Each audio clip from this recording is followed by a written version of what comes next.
Halo teman-teman, selamat datang kembali di Sisa Story. Pada kesempatan kali ini, kita akan membahas sebuah film berjudul The Killer's Game. Film ini menceritakan kisah seorang pembunuh bayaran profesional yang divonis oleh dokter bahwa hidupnya hanya tersisa beberapa bulan lagi karena penyakit serius.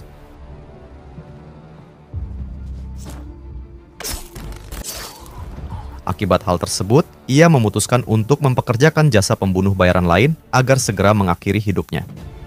Tanpa berlama-lama, mari kita simak alur ceritanya.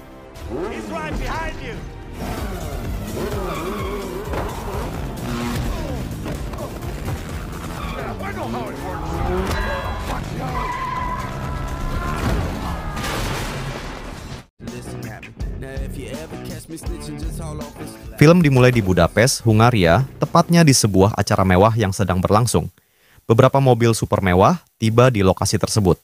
Dari salah satu mobil, seorang pria kaya raya sekaligus penjahat kelas kakap turun bersama seorang wanita.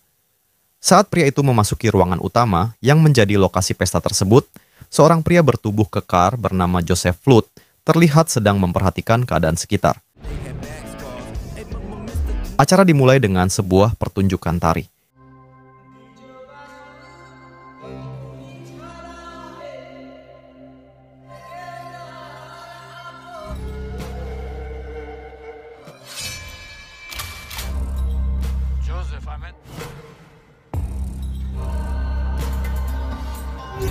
Di sisi lain, salah satu penjaga yang sedang patroli menyadari ada seseorang bersembunyi di balik tirai jendela.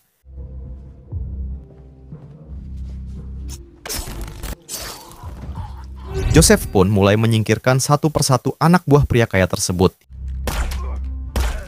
Hingga akhirnya berhasil masuk ke ruangan utama, tempat pria kaya itu berada. Tanpa ragu-ragu, Joseph segera menghabisinya. Ketika itu, Joseph sempat melirik para penari, dan salah satu dari mereka, seorang wanita berambut pendek bernama Mai, menyadari keberadaan Joseph. Ia merasa ada sesuatu yang mencurigakan. Setelah pria kaya tersebut terbunuh, sebagian pengawalnya yang sadar akan situasi ini segera menyisir lokasi untuk mencari pelaku.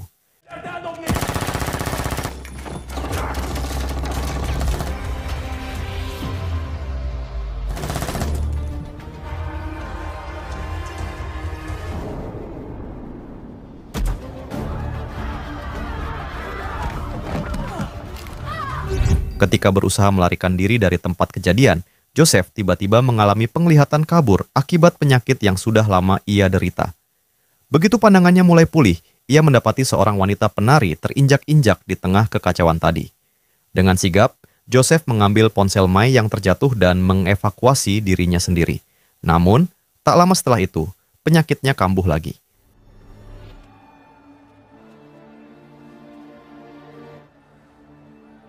Ketika Mai hendak memberinya segelas air, Joseph tiba-tiba menghilang begitu saja.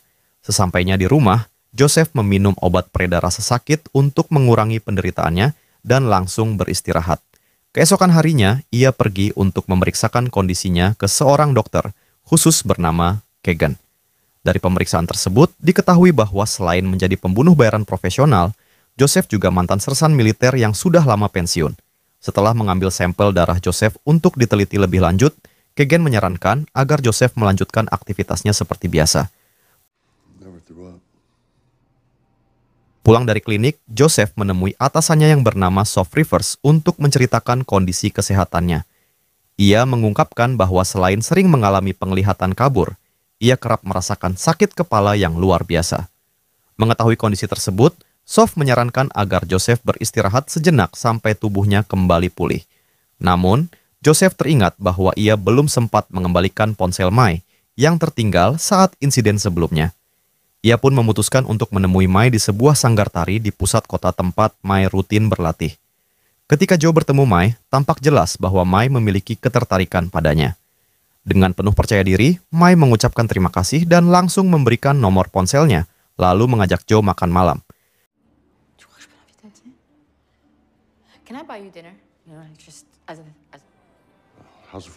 Dalam perjalanan pulang, Joe yang diliputi keraguan sempat membuang nomor tersebut, namun akhirnya memutuskan untuk mengambilnya kembali. Di rumah, Joe terus terpikirkan tentang Mai dan akhirnya mengirim pesan untuk menerima ajakan makan malam itu.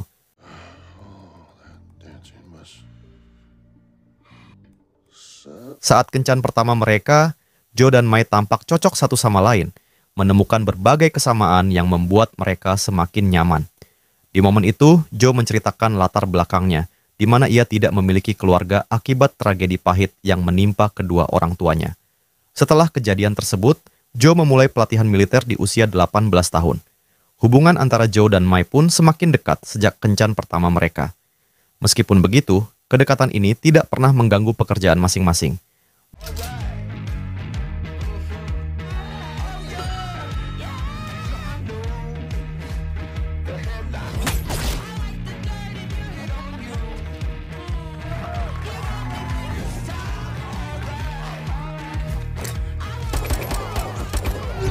Beberapa waktu kemudian, Joe menemui Sevi, rekan dalam organisasi rahasia bernama The Killer's Game, tempat Joe bekerja sebagai pembunuh bayaran.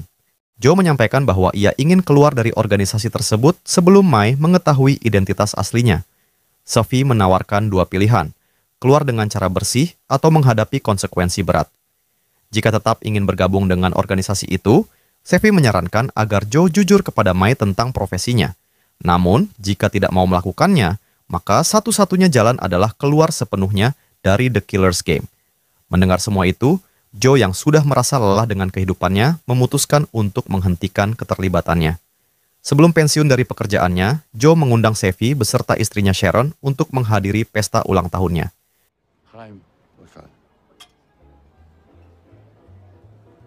Saat pesta berlangsung, Sharon bercerita kepada Mai bahwa dirinya telah mengenal Joe selama 20 tahun, menggambarkan Joe sebagai pria yang tertutup.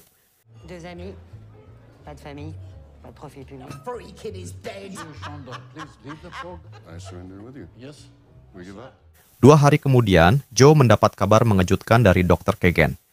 Dokter tersebut menyampaikan hasil uji laboratorium yang menunjukkan bahwa Joe menderita penyakit langka bernama Creutzfeldt-Jakob disease, suatu kelainan neurodegeneratif yang menyebabkan kerusakan saraf motorik.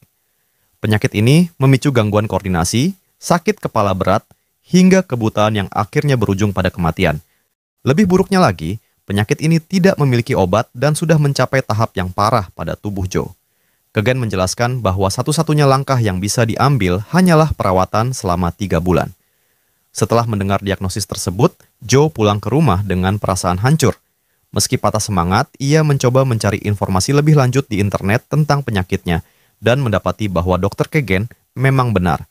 Tidak ada cara untuk menyembuhkan penyakit ini.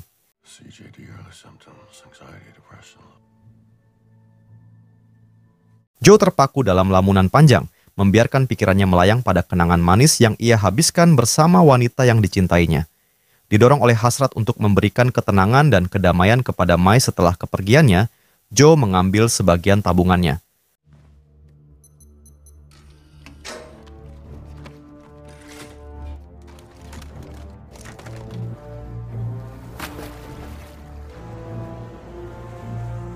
Keesokan harinya, ia mendatangi Sevi lagi, namun dengan maksud yang sangat berbeda.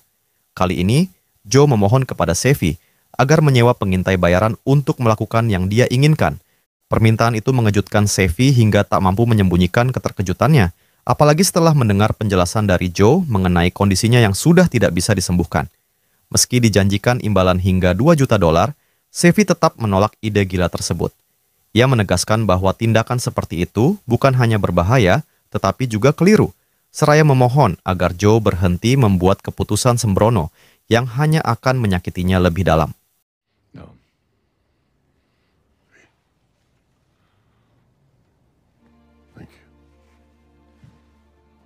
Dengan berat hati, Joe yang menerima keputusan itu pergi ke suatu tempat misterius. Ternyata tempat tersebut adalah lokasi rekan sesama pembunuh bayaran bernama Antoine.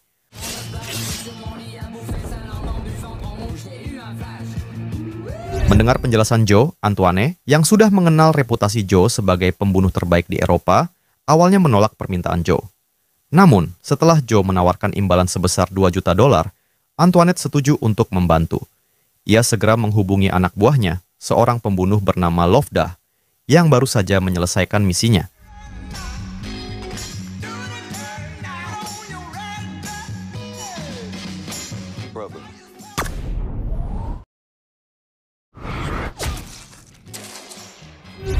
Namun, ketika mengetahui targetnya adalah Joe, Lovdah menolak tawaran tersebut karena menganggapnya tindakan sia-sia.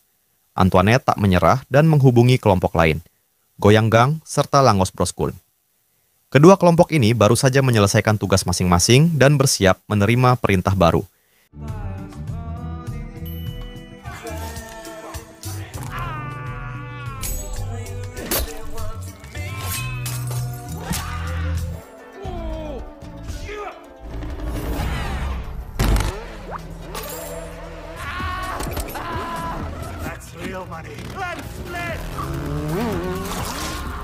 Di sisi lain, Joe mengajak Mais bertemu di pusat kota tanpa menyadari bahwa Radovan, salah satu anak buah Antoinette, sedang memata-matai mereka dari kejauhan.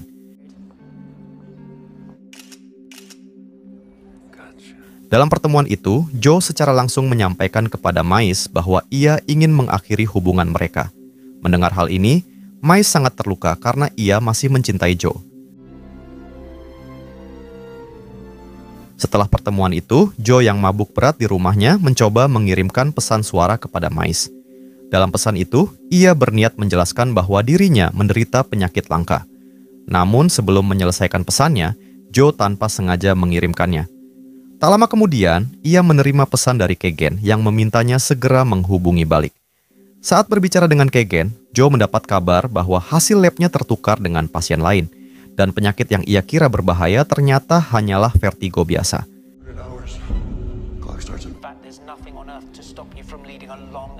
Menyadari kesalahannya, Joe segera berbenah dan memasang sejumlah perangkap di rumahnya.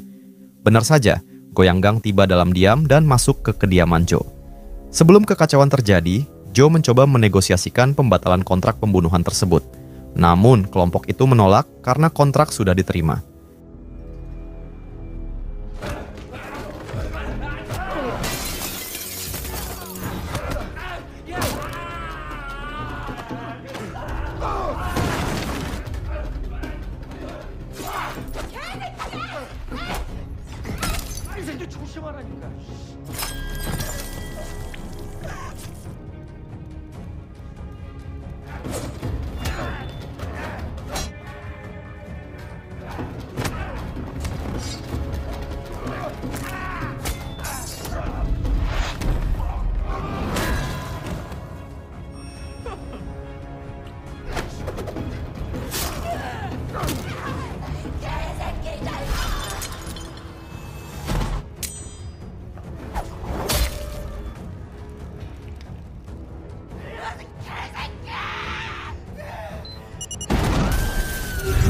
Di luar rumah, Joe terus berusaha mencari jalan keluar dan menghubungi Antoinette untuk membatalkan kesepakatan.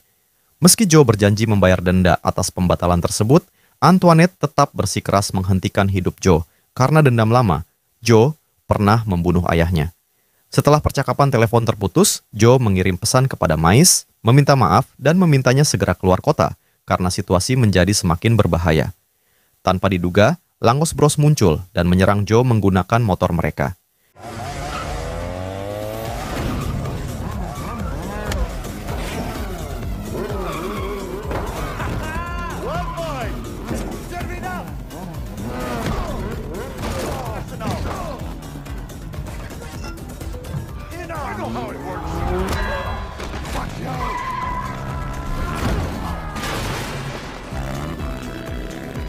Keadaan semakin kacau saat Antoinette menaikkan taruhan dengan menawarkan $4 juta dari uang pribadinya kepada siapapun yang berhasil membunuh Joe.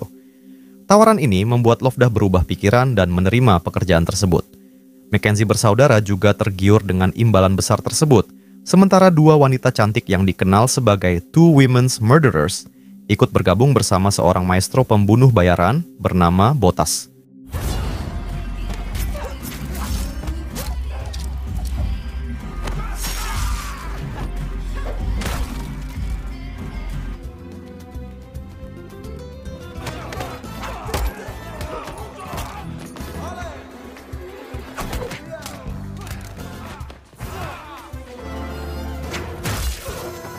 Joe pergi menemui Svi di kediamannya untuk meminta bantuan, terutama perlengkapan senjata.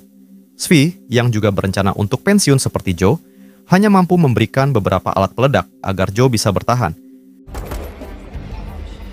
di mana Lovda baru saja turun dari kereta. Antoinette menghubungi Lovda dan menginformasikan bahwa Joe memiliki seorang kekasih. Ia juga mengirimkan data kekasih Joe kepada Lovda sekaligus mengutus Sir, sepupunya, untuk membantu Lovda dalam misi memburu Joe dan kekasihnya. Sementara itu, Joe sedang bersama Sharon, seorang ahli pijat, yang melihat kondisi tubuh Joe tampak kelelahan. Sharon menawarkan pijatannya, dan tak disangka, pijatan tersebut berhasil menyembuhkan keluhan Joe sepenuhnya.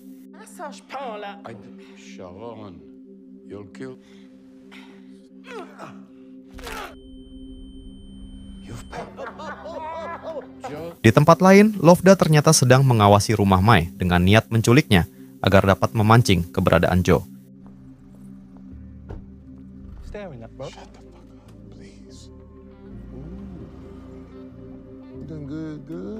Mai menerima pesan dari Joe untuk segera pulang dan bersiap meninggalkan kota. Namun, sebelum berhasil pergi, Mai diculik oleh Lovda yang sudah menunggu di sekitar rumahnya.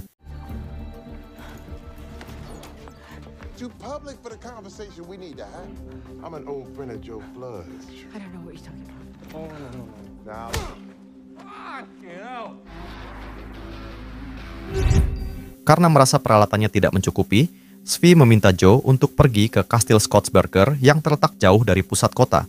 Gerakan Joe ternyata terdeteksi oleh Radovan yang langsung melaporkannya ke Antoinette. Antoinette tak ingin kehilangan jejak targetnya dan segera menyebarkan lokasi Joe kepada para pembunuh bayaran lainnya.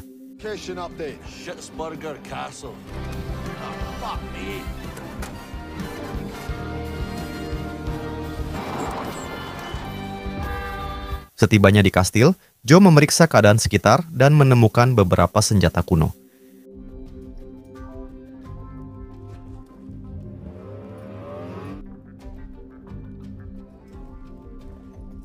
Dalam perjalanan menuju kastil, Lovda menceritakan kepada Mai tentang masa lalu Joe sebagai seorang pembunuh bayaran ulung. Mai kaget mengetahui fakta itu, terlebih ketika tahu Joe pernah meminta beberapa pihak untuk memburu dirinya sendiri. Meski begitu, Mai yakin Joe mampu menghadapi semua ancaman tersebut. Di kastil, Joe memasang berbagai perangkap di dalamnya.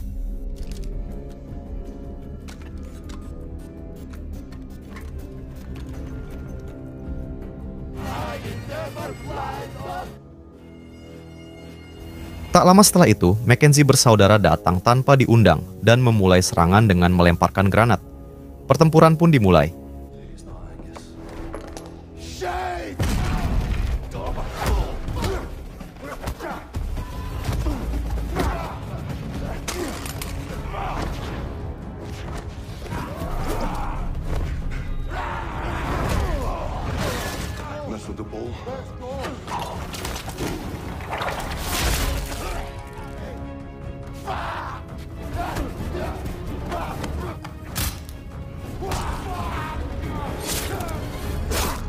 Tidak lama kemudian, dua pembunuh wanita muncul dan menyerang Joe secara brutal.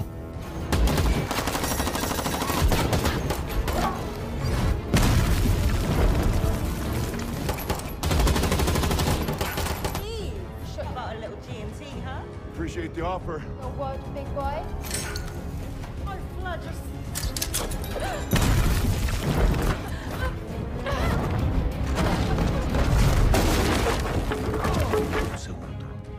Por favor.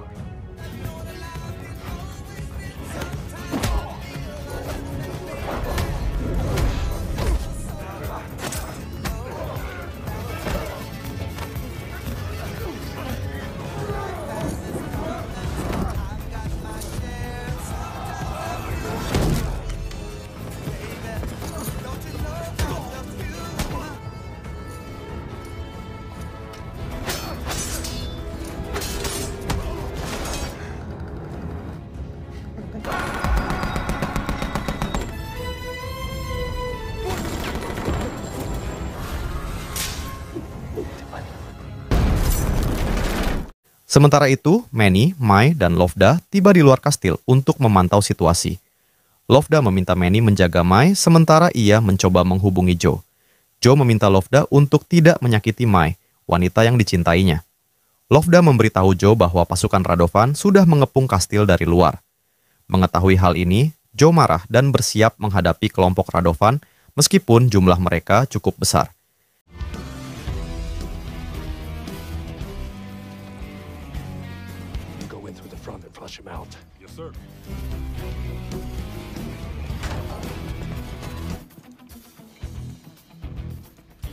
Di sisi lain, Mai yang berada di mobil bersama Manny ingin keluar sejenak untuk melemaskan tubuhnya yang pegal. Joe, dengan kemampuan luar biasanya, mulai menghabisi pasukan Radovan satu persatu.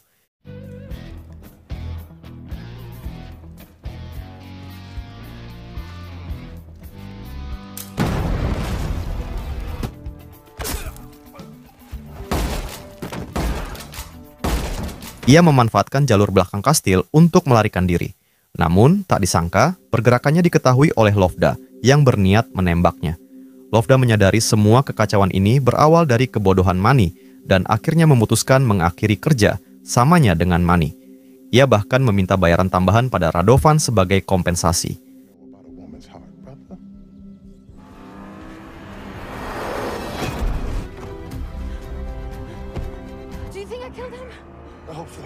Dalam perjalanan, Mai meluapkan kemarahannya kepada Joe karena merasa dikhianati.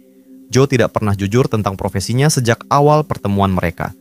Namun, Mai juga menegaskan bahwa selama tindakan yang dilakukan Joe benar, yaitu membasmi penjahat, dia bersedia menerima Joe apa adanya. Apalagi saat ini Mai sedang mengandung anak mereka.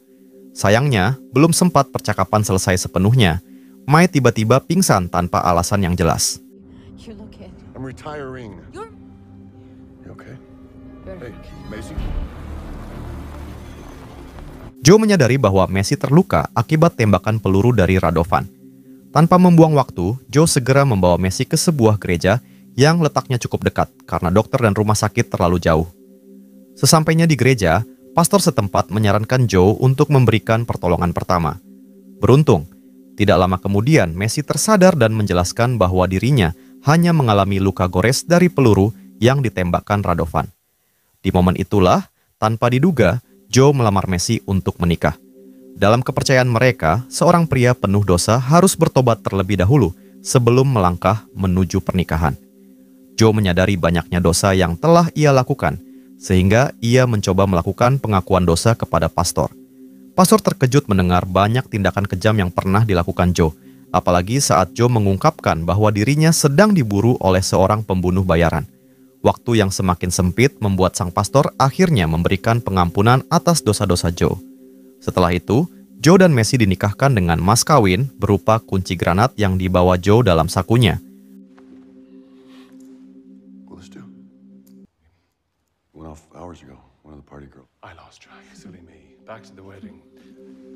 And do you, Maisie, and obey in sickness and in health for as long as you shall live?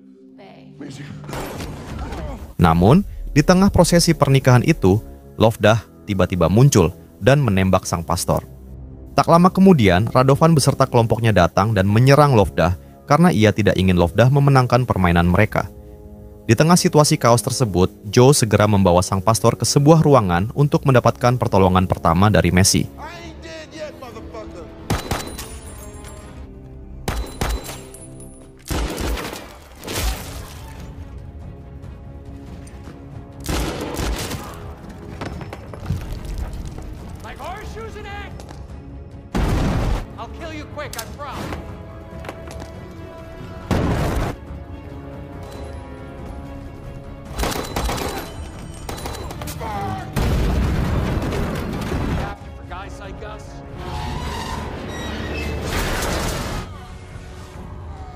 Tell me, Flood, walk out of here, go home, play house. I'm a professional. Ketika Radovan hampir menghabisi Lovdah, Joe muncul dari belakang dan saling menodongkan senjata dengannya. Namun, ketika Joe menarik pelatuk pistolnya, sayangnya pelurunya sudah habis.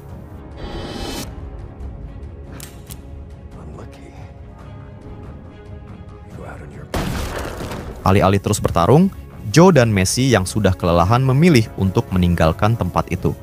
Di waktu yang sama, Svi mendatangi Antoinette di kediamannya untuk memberikan hukuman karena wanita itu melanggar aturan.